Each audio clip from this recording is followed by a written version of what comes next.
All right, guys. Star Wars is for kids. So give me your reaction to the finale of the Book of Boba Fett, but you have to do it in the spirit of the 12-year-old you. So, Pete, you go first. Yeah, it was totally awesome. There was a monster. There was fighting. There was everything Star Wars I ever wanted to see in 1 hour. It was great. I loved it. All That's right. 12-year-old me, though. That's Just 12-year-old. sure. All right. What about you, Lucas, the Reverend himself? Go for it. Oh my gosh! That is that's basically what 12-year-old me would have. I would have just been running around the house, like just bouncing off the walls, especially when Boba came in on the Rancor. Like I had an Akita, which is this huge dog for the longest time, and I would have immediately tried to like hop on him, and we would have been riding around the house just destroying everything. It was amazing. What do you do? That oh my gosh thing was what 46-year-old me was doing at the end of it yesterday. So, all right, Josh, give us your best reaction as 12-year-old you. Did you guys see the Rancor? Did you guys see the blaster fight? Did you guys see the two robots? It was absolutely insane. My mind is blown. Oh my gosh. Like Star Wars has been incredible, but like this just like took it to a whole nother level and gave me something that I never even thought was possible. And now it's like, where does it even go from here? All these like things in the mid-credit scene, like I just can't stop freaking out. And like, is there going to be another season? I have no idea. What did you guys think? It's true. All of it. What is the name of the Porg on the Millennium Falcon? Force is strong in my family. What do you think his name is? It's a big moment. I am a Jedi, like my father before me. Maybe Turbis? Do or do not. There is no try. Turbis? Pablo, if you're listening to this live stream, that Porg's name is now Turbis. It's a good Star Wars name. We're not done yet.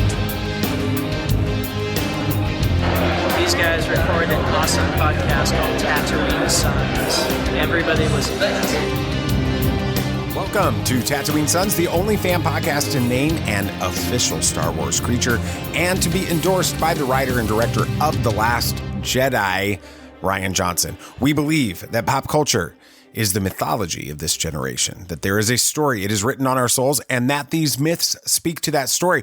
And that is why I am honored to be joined this week by three amazing gentlemen to talk about the finale of the Book of Boba Fett. First, we have Pete Fletzer. He's a freelance writer. He was best known for his work in the mid-90s for Lucasfilm and Top Star Wars Galaxy and Star Wars Insider magazines. He was actually discovered by Steve Sansweet of Rancho Obi-Wan fame, and he wrote content about toys and collectibles and unique fan stories and New York area Star Wars movie premiere articles. He has authored almost 200 Star Wars questions for the amazing science fiction and horror trivia game. And then in the early 2000s, Pete stepped away from writing. He disappeared from the public eye, other than issuing the occasional blog post. In 2019, he released his mammoth, full-length fan fiction novelization of The Phantom Menace called Duel of the Fates, which we talk a little bit about on this episode.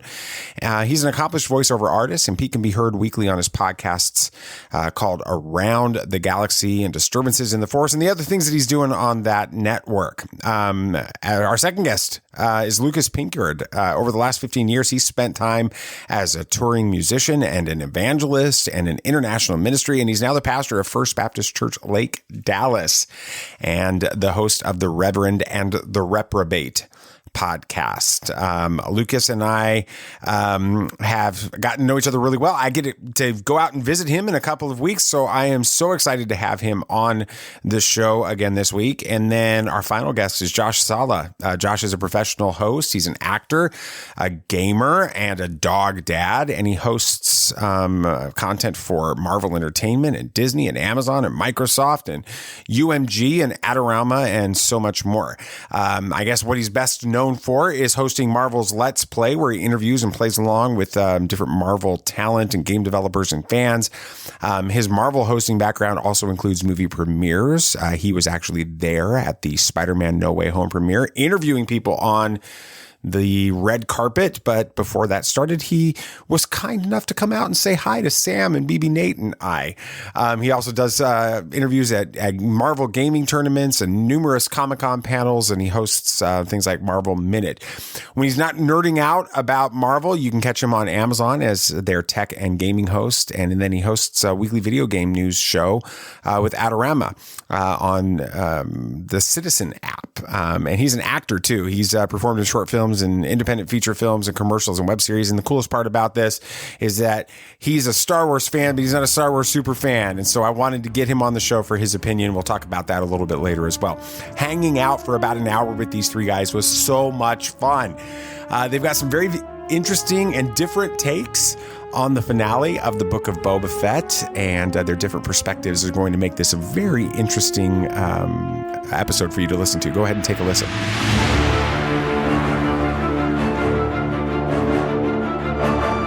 All right, let's get into some real conversations about this now that we all got that out of our system with it. I wasn't predicting, Pete and I were on Twitter Spaces even on Wednesday or Tuesday evening talking about this, and I was predicting, crazy things where Luke Skywalker had a lightsaber standing next to Boba Fett with Chewbacca and Han Solo and Black Chrysanthemum standing next to him, and Kira was on the other side, and this was a big endgame level battle, and none of that happened. But that's okay, because Star Wars is still fun when you don't get your expectations met. So let's start with you, Josh. What was your biggest surprise in the finale of the Book of Boba Fett? Yeah, I guess my biggest surprise was I didn't think it was going to be a full hour of nonstop action. I didn't mind that. I actually really enjoyed it. But I guess my expectations were going to be they were going to maybe tie up some loose ends, maybe have some more dialogue, because the dialogue in this show is incredible. But the fact that I think a lot of fans were kind of waiting for more action, this was like, here you go. This is exactly what you're waiting for. The end of this culmination of this big battle in Tatooine. Awesome. Yeah, it didn't stop. You didn't have a chance to kind of take a breath from the second. The slowest part of that was when they were sitting there in the sanctuary trying to figure out what was going to happen next. After that, everything was just full on the rest of the way. What about you, Pete? What was your biggest surprise in the finale? I think my biggest surprise was that there was no big surprise, to be honest with you. I think, and it's one of the key lessons I learned from this, and I think I should have learned from The Last Jedi and from The Rise of Skywalker, that the story in my head is not what I'm going to get. And so, quite honestly, the first time around, I was underwhelmed. Second time around, when I knew what I was getting, much like Last Jedi, I loved it. And so I think the biggest surprise to me was that there was no big reveal. There was no sort of surprise big cameo, which of course it didn't need after all this time and all the cameos that we'd gotten the previous 2 weeks. But ultimately, it was a ton of fun. But I was surprised that I didn't have anything to go worry about not tweeting. Right. Yeah. I woke up and I got up pretty early yesterday morning to watch it, and I wanted to check to see how long it was because I knew I needed to get Sam and Nate up before Sam had to leave to go to college. And so we needed to know how long we had to watch it before that. And I got on Twitter with a lot of trepidation, waiting for all the spoilers, and I didn't see much happening on Twitter with it. And I was a little bit concerned with it.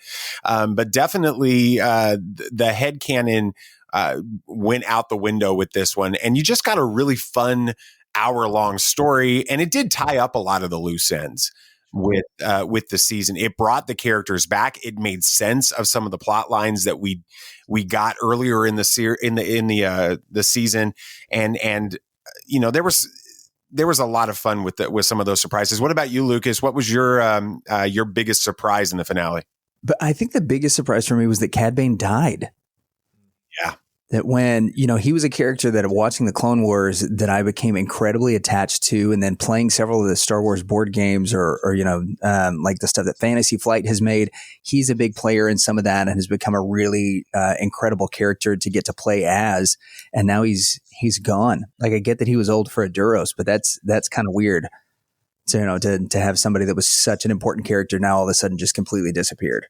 Yeah, and bringing him into live action in Chapter 6 at the very end, only to kill him off in Chapter 7, is definitely a bold move by Robert Rodriguez and Dave, of course, and John as they were putting this together. And I'm sure that I can imagine that may have been a hard conversation for Dave to have, because Dave was so intimately involved with this character in the Clone Wars, and he's working with him in in Bad Batch as well. He's made appearances there, so bringing him in and then killing him off in live action was definitely a real big challenge on that. One of the things that I remember happening in Star Wars in the Twitterverse after The Last Jedi was this hashtag missed opportunities.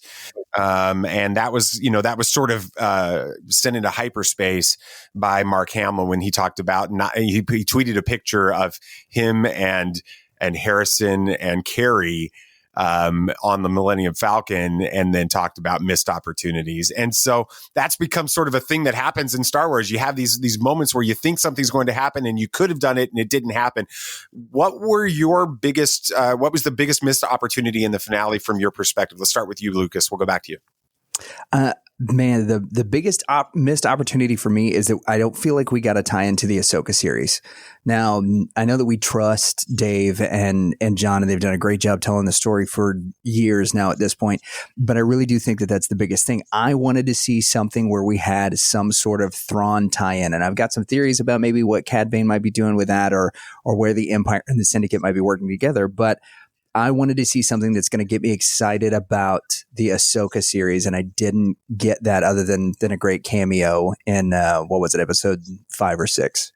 All right, so you've got to, if you're throwing Thrawn and Ahsoka theories into with Cad Bane here, I got to hear like the Cliff Notes version of this theory really quick. Go for it, Lucas. Yeah, so the Cliff Notes version would be, any of us who are Thrawn fans know that he's likely still alive. He's probably running with Sloane. He's probably running a good portion of the Empire. Well, if you look at Cad Bane is wearing Imperial ranks underneath his jacket. And at the end of the episode, whenever Boba kills him, if you look on the left side of that vest, there's a signal that goes off, and you can see in the subtitles that it's beeping. And if you watch it, there is a red signal that starts going off as soon as Cad Bane dies.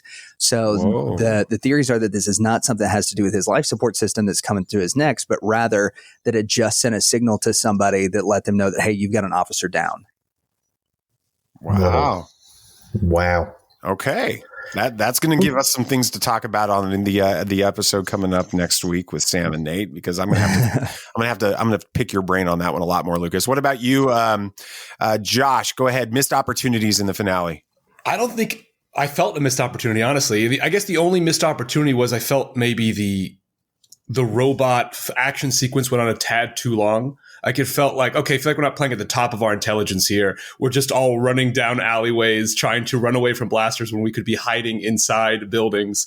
So, I don't feel like it was a missed opportunity, but it was just interesting to see that, okay, this is a longer fight scene than I was anticipating. Maybe you could have had more fun with the way, and then until the Rancor came in, I was like, okay, cool. Now I see where this is going. yeah. That Rancors taking on giant droidicas that were, I guess those were concept art from the Attack of the Clones preparation that they changed in that and made different for Attack of the Clones, but they brought them back in this, so that was kind of cool with it. What about you, Pete? Missed opportunities in finale.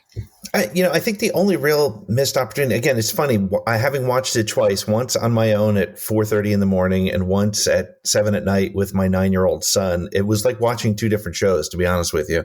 But the one thing that I think was missed for me was the bringing to life the relationship between Boba and Cad Bane, because I can't say we all, but anybody who watches Clone Wars is familiar with that story, that he trained him so that he could be better than him, or Cad Bane trained him so that he could one day beat him. And that was what this came down to. So as a Clone Wars fan and a follower of those stories, it was powerful.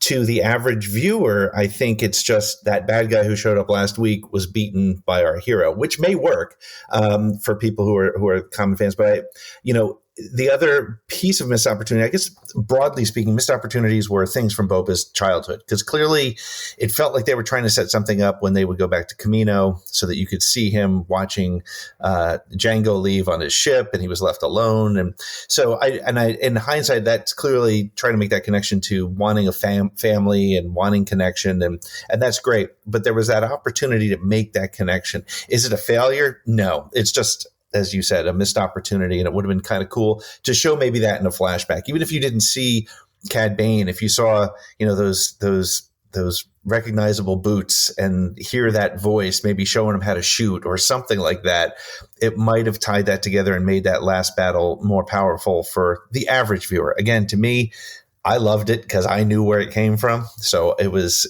exciting. It's funny, I remember before the sequel trilogy started to release, the rule within Star Wars was that Star Wars doesn't do flashbacks, that you don't see those in film, you don't see those in anything going on. And then we saw some of that in the sequel trilogy films, of course, especially with The Last Jedi. We saw some flashbacks starting to happen there. And we've seen it in The Mandalorian some, and we saw it a lot in the book of Boba Fett. It's interesting. Maybe if they continue this on, they did disclose that this is the end of the season finale. They didn't call it the series finale of the book of Boba Fett, which would lead one to believe that they intend to do more potentially in the future with the book of Boba Fett. We can hope for that. Maybe we see some of those flashbacks in the book of Boba Fett in season 2, where you get more of the relationship between Cad Bane as they uncover that. That could be the master plan that John and Dave have put in place for that. Let's talk a little bit more about Boba Fett, because, at the end of chapter 6, one of the funniest things that I saw going around social media was actually, I think it was originally put out by our friend Stephen Kent, who wrote How the Force Can Fix the World. And he's been on the show as well. And he tweeted out, he's like, you can't be more on brand than to see Boba Fett without a line for 45 seconds than that. And so Boba Fett has changed a lot over the course of the book of Boba Fett. We've seen more of Boba Fett in this than we've ever dreamed of that. So let's start with you, Pete. How has, from your perspective, how has Boba Fett changed as a character because of this series? As a character, he's always been mysterious. So it's kind of hard to say how much he's changed, other than that we know more about him, right? And so it's an interesting perspective. But one of the things I was thinking about when we were talking about doing this conversation was, in a way, and I may be in the minority here, but I still have this weird juxtaposition between Anakin and Vader, right? As much as I love Vader and Anakin and I see the connection, I still don't necessarily see Hayden Christensen under the helmet necessarily, right? If that makes sense. And the same thing here. It feels like a variation of Boba Fett. It feels like the character has grown, which is fantastic, but I'm not sure that it was truly Boba Fett. I don't know if that makes sense, because what I'm trying to say is that it's the character evolved, but from nothing I knew, right? So all we knew is that ultimately all you know about Boba Fett is that he fell into the Sarlacc pit at the end of, or at the beginning of Return of the Jedi. To see this character change, I will say that I have a lot more compassion for him as a character. I have a lot more interest in learning more about that time he spent on Kamino, that time in between when he was abandoned, when his father was murdered, and what goes into that. I guess ultimately what I got from this is I want to know more about that story before what we got, not necessarily so much the story we got. It is weird to think about going back and watching the original trilogy and seeing, Boba Fett there in Empire and in Return of the Jedi, and thinking that this is the same character, and really at the same almost timeline with this, because we pick up right at Return of the Jedi with the storyline in the book of Boba Fett. It would be an interesting exercise to go back and watch those two movies and then pick up with the book of Boba Fett and watch that in a marathon and kind of see what that feels like with it. What about you, Lucas? How has Boba Fett changed because of the series? Well, so it's interesting that you say that, because my wife and I watched Empire and Return of the Jedi before we watched the first episode of the Book of Boba Fett to kind of set that up. And one of the other things that we did is we went back and watched the Clone Wars episodes that specifically had Boba in it. I think the biggest change in Boba, now he mentions in this episode, I've gotten older, and that's why I've gotten soft, in that exchange he has with Cad Bane at the beginning. But I think the biggest thing for Boba is that he finally found in the Tusken Raiders what he was always looking for, and that was family. When he's growing up and his father dies in episode 2, that it's a pivotal moment for him. And then even throughout, the Clone Wars series, whenever he's with the bounty hunters, they always they don't really care for him. They just see him as a way to help them get the things that they want. He is really just a really talented tool for them to be able to achieve, their own ends. And in the Tusken Raiders, he finally found some people that not only saw that he was talented, but that really towards the end of it cared for him, accepted him into it. Then Boba finally found his family. So I think the biggest change in Boba is that his value system has been completely adjusted after he found a family. Yeah, I mean, it was early on, even before the series released, with the trailers, and we kept hearing Boba Fett talking about ruling with honor. It felt confusing and not like it didn't fit. I mean, I don't know about you guys, but I'm watching that trailer and he says, he's confronting, I don't even remember who it was in the end that he was confronting at this point, but he's confronting them in Jabba's throne room. And he's saying, I'm going to rule with honor. And that guy's standing right over the pit where the Rancor is or was in Return of the Jedi. And I'm like, sure you are, Boba Fett. You're ruling with honor. I'm ready for the episode to play and that floor to go out from underneath him. And it kind of did, but it was in a different way than I anticipated it playing out. So it's definitely been a transition as far as that character goes. What about you, Josh? What are some ways that you think that Boba Fett has changed as a result of this show? It's really interesting. I feel like Disney has done a lot of this recently, trying to make villains and make them compassionate and likable. We see that with Cruella, with that movie. And the only thing I knew about Boba Fett watching the previous Star Wars movies was he's a stone cold assassin and he's not going to take no for an answer. He will get his way. So I learned so much. I mean, we all did during this show. And I think, you were totally right. It was Lucas. Lucas, you were totally right in saying that his family, that became a new value for him. The Tusken tribe brought him in, right? And they did not know who he was, what he was doing. They used him as a slave, basically, trying to get water from the desert. And because he protected one of the tribe members' kids, he was now brought into their world.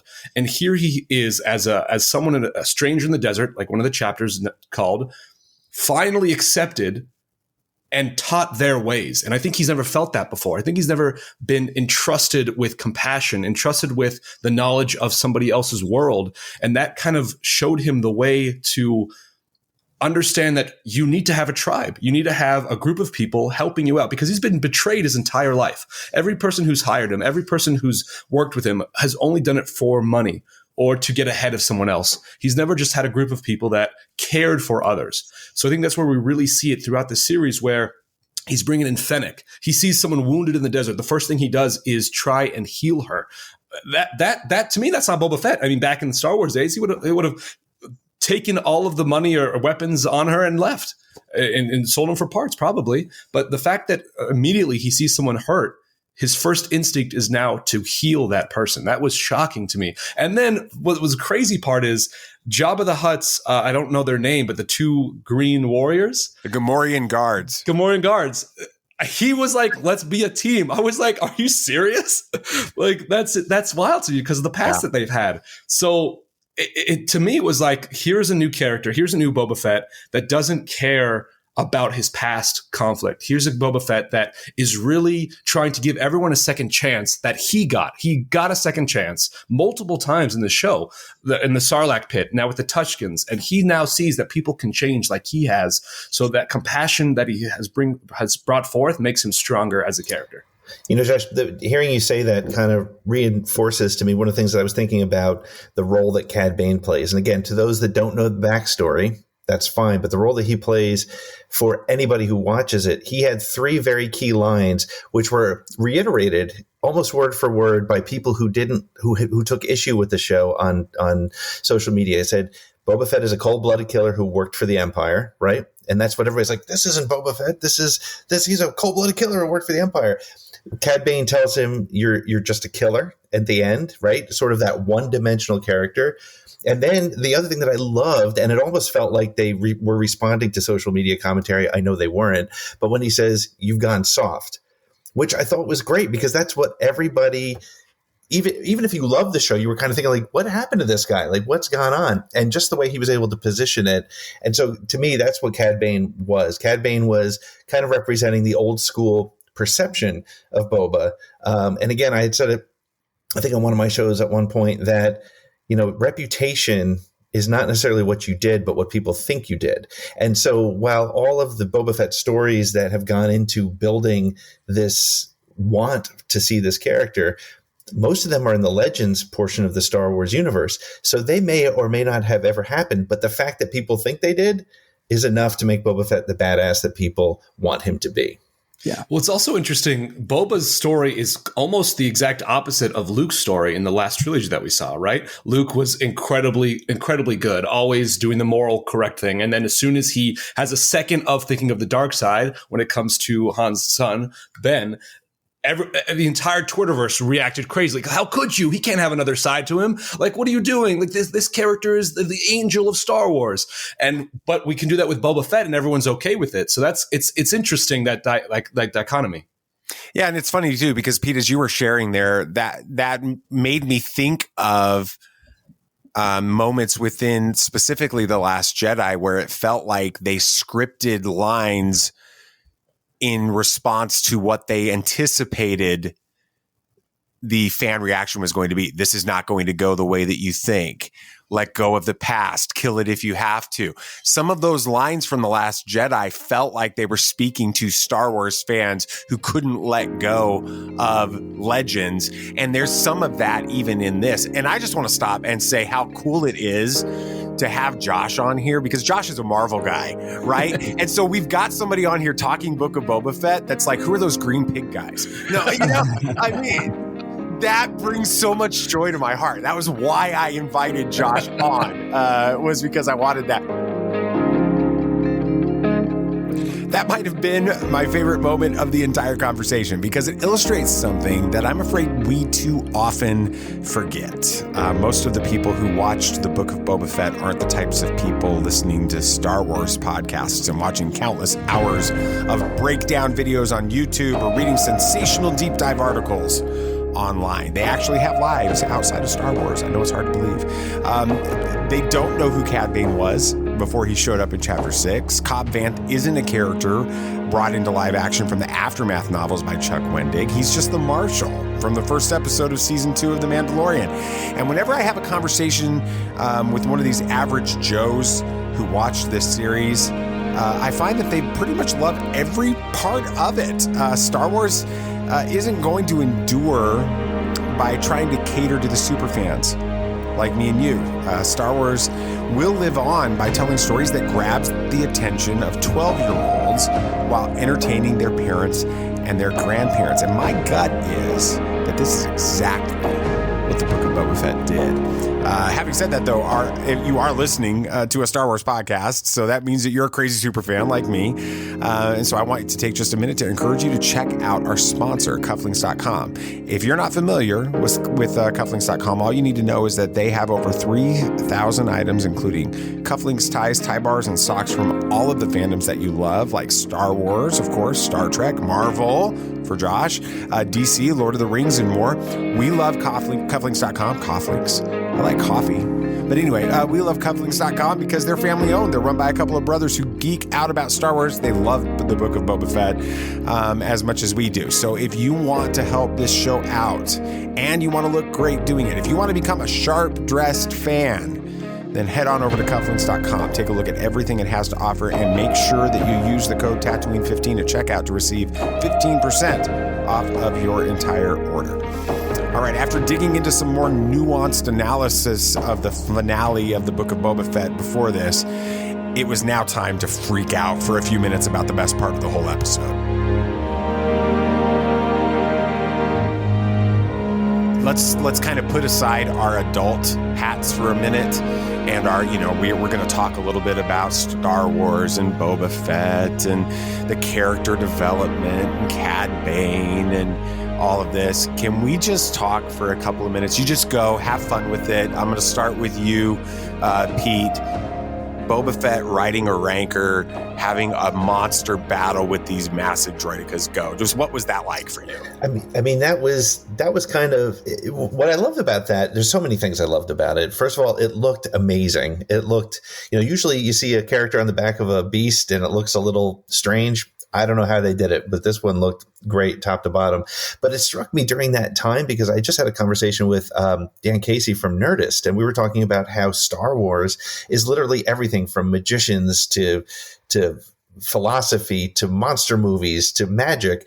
And I usually don't think about Star Wars as monsters for whatever reason, even though they're in every freaking thing we see from Star Wars. But this was like, it was like kaiju. It was like Godzilla versus Mechagodzilla. It was so great. It was just, and again, the second time I watched it, I enjoyed it more because I was sitting with my son who was like oohing and eyeing, and I didn't have to be quiet because it wasn't 4:30 in the morning, and we were just loving it. And it was just this great full on comic book style action scene that I think everybody who loves Star Wars wants to see. That regardless of why you go to Star Wars, that's the kind of scene that you kind of have in your head at some point that you want to see. And it was really, really well done, right up to the King Kong reference when he's climbing up the tower. And it was so great. I really, again, taking off the adult hat, pure joy watching that, which is what Star Wars should be, right? So yeah, absolutely. What about you, Lucas?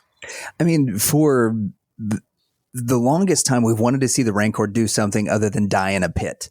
And we've seen it, in some video games, and we've seen it in a couple of the shows just kind of off to the side. There's, I think, a Rebels episode where there's a baby Rancor that, they're having to help out. And this was just absolutely amazing. Watching Boba come in on it, with the snout ring, having the reins attached to it, and he's actually controlling it, and it makes sense.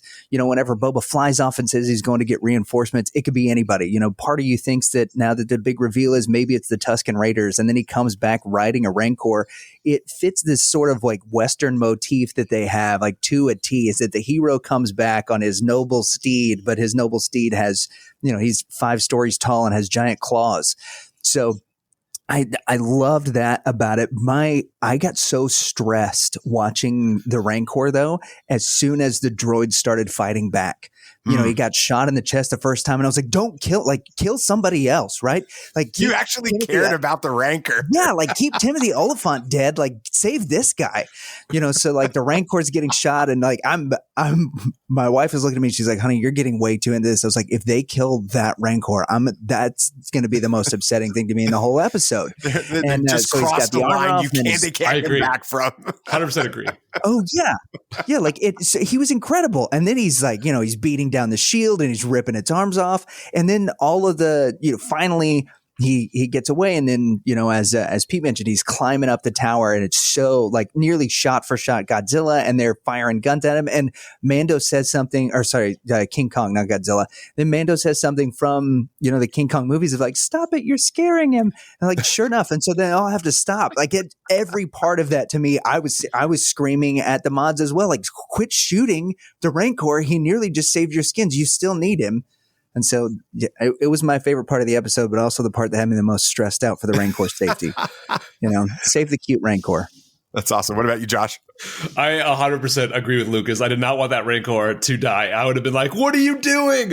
I thought it was epic when Boba Fett went to go get extra troops. I was like, who is he going to get?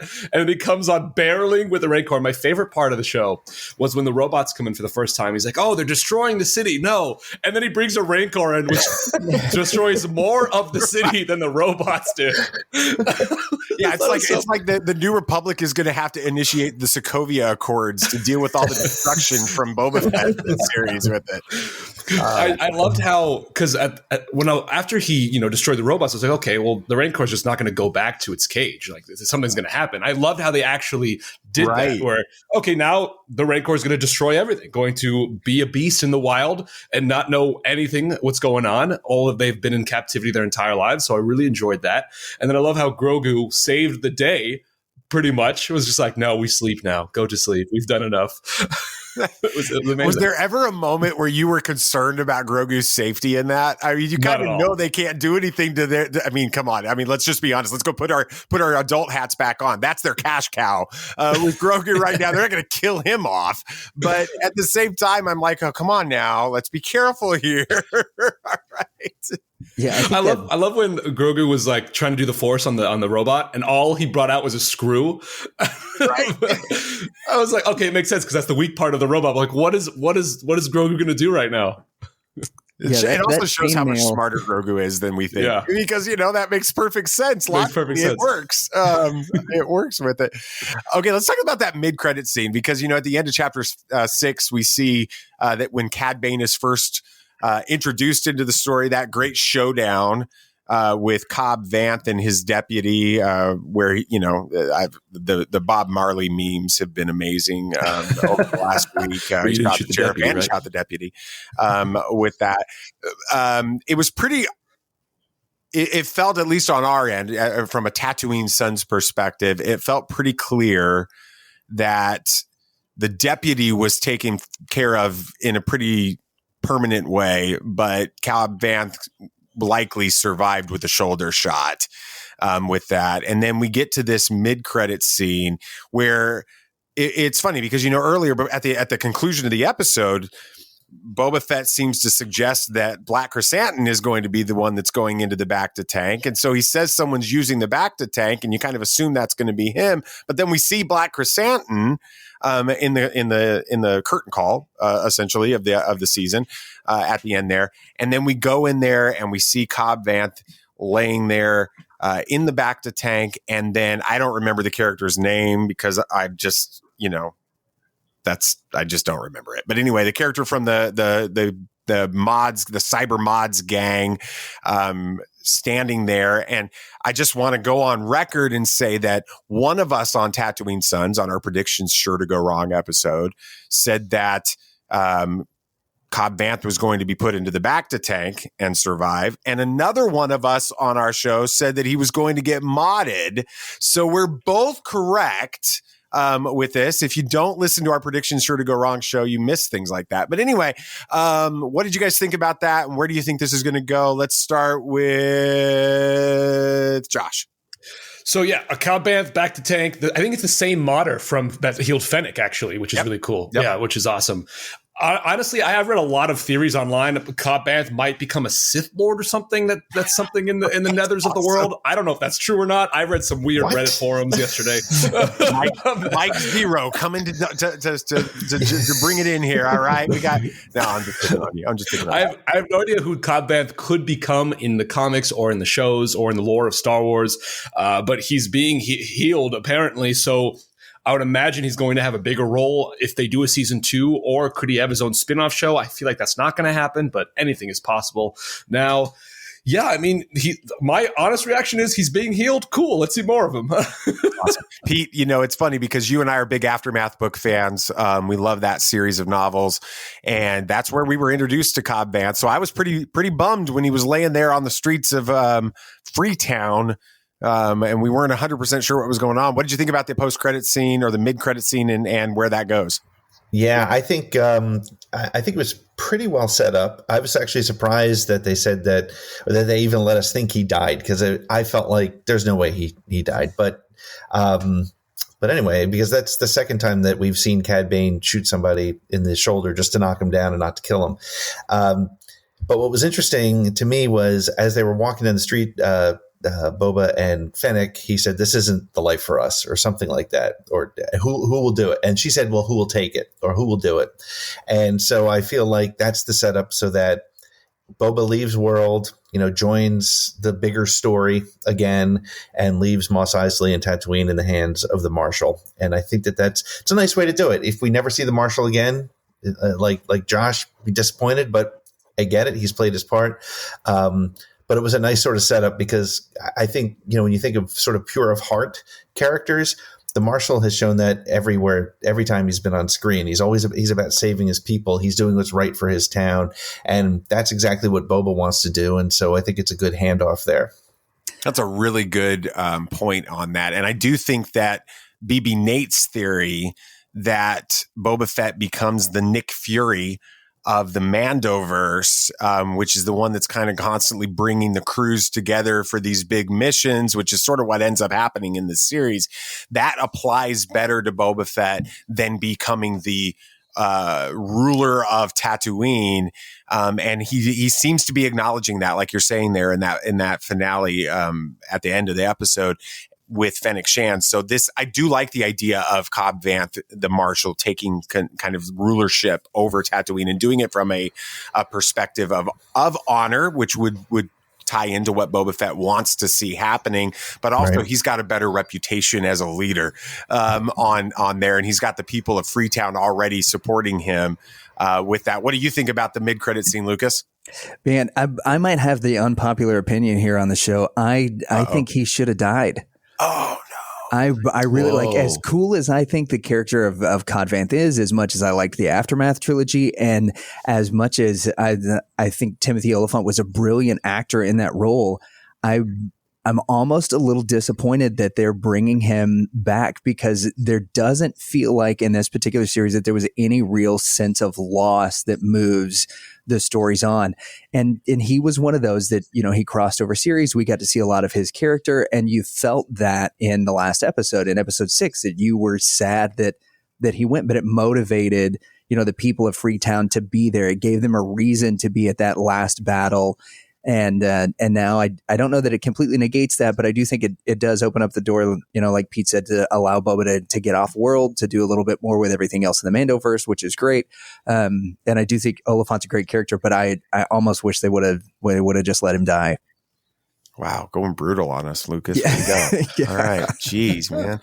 I mean, I was just excited that he showed up again and that he survived, because next weekend is Pensacon in Pensacola, and we were debating whether or not I was going to try to cosplay as Cobb Vanth, and so it's like, oh well, he survived, so now we kind of feel like we have to. We made all these plans last night to do that, so I'll have to send. I'll send you guys pictures of it. It'll be interesting for sure. Gotta see that. All right, let's go back to Cad Bane, because we talked about him, and we talked about the character, and we talked about his death in this, and a little bit about how at least I mentioned how surprised that was. Overall, we'll start with you, Lucas. Was Cad Bane a wasted character in this series? No, I think Cad Bane was he was poetic. If you watch the other series, if you've got the relationship with Cad Bane especially from the Clone Wars, then the way that he went out is very poetic, and it does help the character of Boba Fett.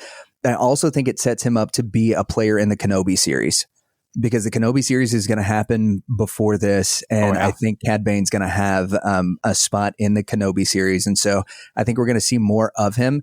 But I think knowing how his story ends, that it's at the hands of Boba Fett, I think is really cool and very poetic in that whole theme. So I don't think he was a wasted character. I think we're going to see more of him. Awesome. What about you, Josh? I would be shocked if we don't see more of him. I think he's still alive. That beeping on his chest, I thought it was like a life support, but what you brought up, saying it could be a transmitter to someone else, that's a really interesting concept that I didn't even think about. So I'd be shocked if we don't either see him in shows that are coming up, like the Kenobi series, or we don't see him come back in a certain way. But I don't think he was wasted. And I have another question after we obviously go to Pete. So Pete, go first, and I have a question for you guys about that. Go, Pete. No, I gave my thoughts on his use. I think he was great. I think to the point that you were making about he will be back. We definitely will see him again. You don't, just like Chrysanthemum, who I think we'll also see in the Obi-Wan series or somewhere, because you don't make a costume like that. You don't put that kind of effort into something you're going to use on screen just for a couple minutes. So, but no, I don't think he was wasted. I'm looking forward to speaking to people who weren't deep into the stories like I am, like my dad, who I always talk to at this. He's the one who thought, oh, that Ahsoka character, she's pretty cool. And I was like, you have no idea how cool she is. And got to tell him, her backstory. Same thing with Cad Bane. So I'm curious to see how people respond to him as sort of the man in black of this series without knowing the backstory. But I don't think he was wasted. And I too think he'll be back in one form or another. All right, what about Josh? Go for it. What's your question? Yeah, I had no idea what his backstory was either, so I loved it. So, okay, if people that think he was wasted, I know we all don't, do you all think Darth Maul was wasted? It's a great question. As a Star Wars super fan going all the way back to the Phantom Menace, that was the big complaint after the Phantom Menace. And really almost throughout the prequel trilogy, he was like the coolest character in the prequels, and he dies at the end of the first episode, and he kind of gets the Boba Fett treatment in that trilogy. Josh, you and I are going to have to talk, because Darth Maul is the reason why I wrote my 120,000 word fan fiction novelization of the Phantom Menace, because I always felt, by the way, oh, thank you very much. You're welcome. It always felt to me like he was the most wasted character, perhaps not just in Star Wars, but in any movie ever. I mean, he was the face of the prequels, or at least the return of Star Wars. And he had 2 lines in the movie, but I love what they've done with him since. Again, so and now when I hear somebody say that, because it's a great question for people who don't watch all that stuff, you need to go see his story, because he, to me, is the Joker of the Star Wars universe. Wow, that's awesome. What do you think, Lucas? Yeah, in 1999, when I was 13 years old and saw Darth Maul die, I immediately looked at my dad and went, "That sucked." Like, I was so upset, because he was the coolest thing, and like, you'd loved Darth Vader, and I thought that now I had this new Sith Lord that I was just going to be able to, I've got 2 younger brothers, that now I had a Sith Lord with a double-edged lightsaber. Like, I'm going to win every fight in our kitchen from here on out. And then they killed him at the end, and I was like, well, this is useless. So, yeah, I was really frustrated then, but now I'm like Pete. I love what they've done with the character, and I think that he may still have influence on what's happening in the future with the Syndicate and others, because he actually has a portion of his storyline where he's in control of all of that. So I think it'll be interesting to see how much his influence trickles down.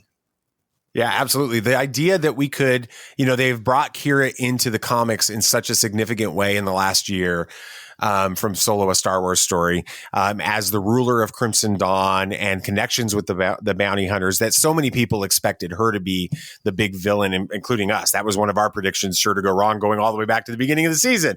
But the trailers, that was my thing, that Kira was coming as the big villain in this. She didn't happen.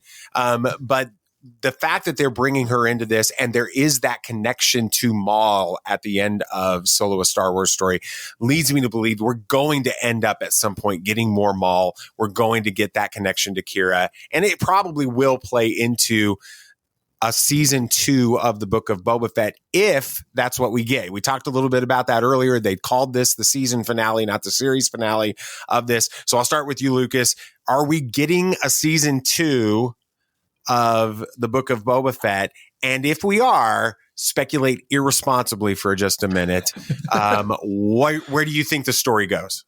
Yeah, so I do think we're getting a season 2 of Boba Fett, and I think that this is going to kind of follow in the storyline that a lot of like gangster movies or really gangster series start with, that he had his run-in with the Pike Syndicate, that he beat them, and all that he's really done by beating them is he's put himself, on the most wanted list of whoever is controlling the Syndicate. And I think this actually pushes us closer to having a confrontation with Kira and with Crimson Dawn than what we were at before, because now they've taken out, Tatooine as a place where they can run spice.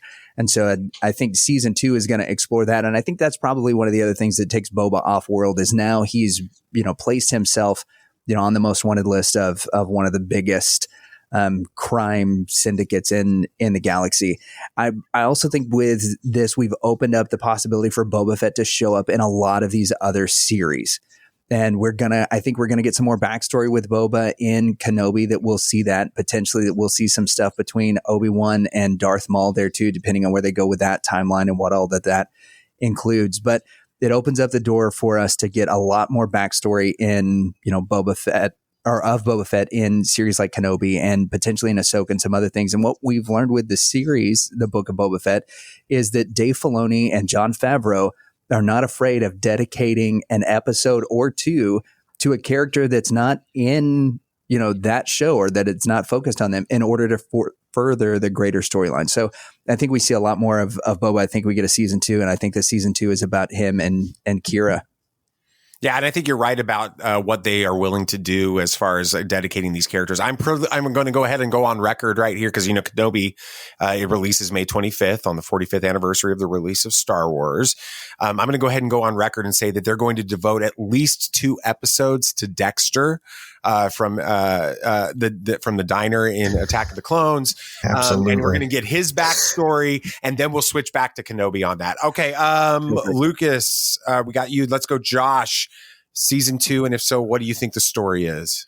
I wouldn't be surprised if the next season of Mandalorian, they bring in parts of Book of Boba Fett, like what they did with this one. And maybe we might not get a second season of Book of Boba Fett because it kind of goes through the Mandalorian phase. But I also wouldn't be surprised either way. I mean, I think fan reactions where they absolutely loved the show, and it would be kind of not smart as an investment to not continue the storyline or not continue other spin-off stories with other characters like we see with Kenobi. I also wouldn't be shocked if you see other characters like Ahsoka, like you mentioned earlier, getting her own series because of that strong lore that she has connected to Star Wars. Now, if they go the approach where Star Wars fans get what they want, you can see like 100 series on Disney Plus with every single character that you love. You can see Admiral Akbar series. Why not? So, I mean, yeah. Right. Well, and if you don't listen to our show, which, if people are listening to this show right now, but anyway, they may think that we're getting about 740 different series because Giant Freaking Robot has about 6 new announcements every single week. So anyway, we bring that up in our clickbait bad news segment. All right, Pete, bring some sanity to this. Do we get season 2? And if so, what do you think the story is? I will say I don't think we get a season 2. I don't want a season 2. I think a story called Book of Boba Fett is a nice way to kind of insert his story there. It included 2 pages of Mandalorian story. I think we could get a Boba Fett story somewhere, but I like to think of the Book of Boba Fett sort of on the shelf. The shelf is this whole Mandalorian series, and there's the Book of Boba Fett. I'll pull that one out and read it. And there's the Book of Ahsoka, and there's the Knights of the New, or Rangers of the New Republic.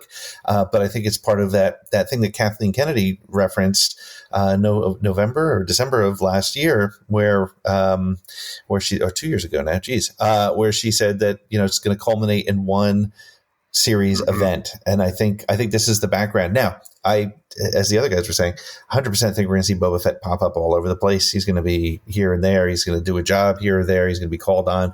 We might even get 3-episode arc from him for in some other place. But that's my sense. I don't see another Book of Boba Fett. I'll happily be wrong, but I don't see it happening. I just hope that in Kenobi that we have an episode where Kenobi goes into Jabba's throne room and has this big long sequence with Jabba the Hutt and Bib Fortuna and this big conversation. And all we get of Boba Fett is him standing in the corner. And that's all we get with him. If we do that, then I'm happy with that. All right, let's close it out with this one final question. You guys are not prepared for this. I didn't give this one to you ahead of time, but it's pretty easy. I'll start with you, Josh. On a scale of 1 to 10 falling Gamorreans, where do you rank? What is your rating of the entire season of the Book of Boba Fett? I would give it 9 out of 10 fallen Gamorreans. I think it's way up there in terms of series that I've seen. It kept me captivated. It made me want to watch more each week. I fell in love with new characters that I never knew about. And I think the most pivotal part of this last episode, which I forgot to mention, which actually was the most dark that I've ever seen Star Wars, was Fennec's assassination in that hut. Yeah. Hanging the mayor, I was whoa, I've never seen this in Star Wars before, but that made me kind of excited because I'm not 12. I don't know. It's a 12-year-old. I feel like I'd be horrified. I'm just going to be honest with you. Playing in my backyard with Brandy and Marvin and Jamie, and we had our little Return of the Jedi action figures. There may have been some string involved. All right. And that's why the kids aren't on this episode. All right. Pete, 1 to 10 falling Gamorrean guards. How do you rate the season? Overall, I'm going to put it at 8 falling Gamorrean guards. It was there was, from a technical execution, directing wise, and some of the technicalities, the adult version of me had a couple misses, but not enough to make me dislike it. I loved it. It was, even more so than in some cases Mandalorian, and certainly more than Bad Batch. I was waking up very early to watch it and be prepared for it, and got excited about it every week. So yeah, I'll give it 8 falling green guys. All right, Lucas, 1 to 10 Gamorrean guards screaming and squealing as they fall 2,000 feet from a cliff on Tatooine. Yeah, I'm like right in the middle, because I'm going to give it an 8.5. So I'll give it 8 falling Gamorrean guards and 1 baby Grogu strutting in like a fancy gentleman. So not Grogu. That's as long as he's not falling, right? Yeah, he's not falling. That's kind of where I feel on it. I think it could be bumped up to a 9, depending on what they do with the rest of the universe, like how well this sets everything else up. Might make this series better for me than what it is, but I think a solid at 8.5. I loved it. It satiated my desire to see more of Boba Fett and to know his backstory, but it's really going to depend on where it goes and what they do with it from here on out. That is fantastic. Thank you guys so much for spending the last hour or so nerding out, both as adults and as 12-year-olds, about the book. Wait, what about you? What's your rating? Oh, I'm going to have to save my rating for our main show that comes out on Tuesday, which will be out at 6 a.m. Eastern time on Tuesday. Speak to the manager. Here we go. That was a great setup, though, Josh. Well done. Thank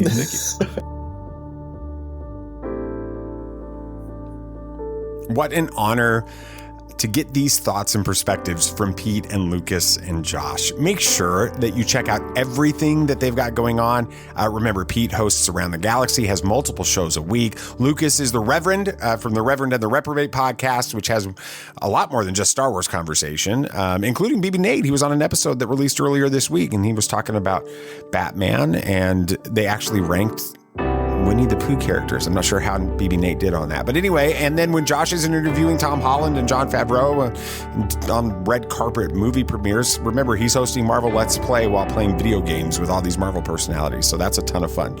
I'll link to all of their relevant sites in the show notes. So please take time to learn about them, follow them on their socials, listen to their shows, watch their videos, and just support them as well. And thank you so much for listening to Tatooine Sons of Pop Culture Podcast. If you enjoyed this show, this first time thing for us, we've never done a panel review like this, please take a moment to rate and review the show on your podcast app of choice. Make sure you hit that follow or subscribe button on your app so you get every episode the moment it drops. Our next episode releases on Tuesday, like I mentioned at the end of the interview there. We're going to be getting Samuel the Hutt and BB Nate's reaction to the finale of the Book of Boba Fett.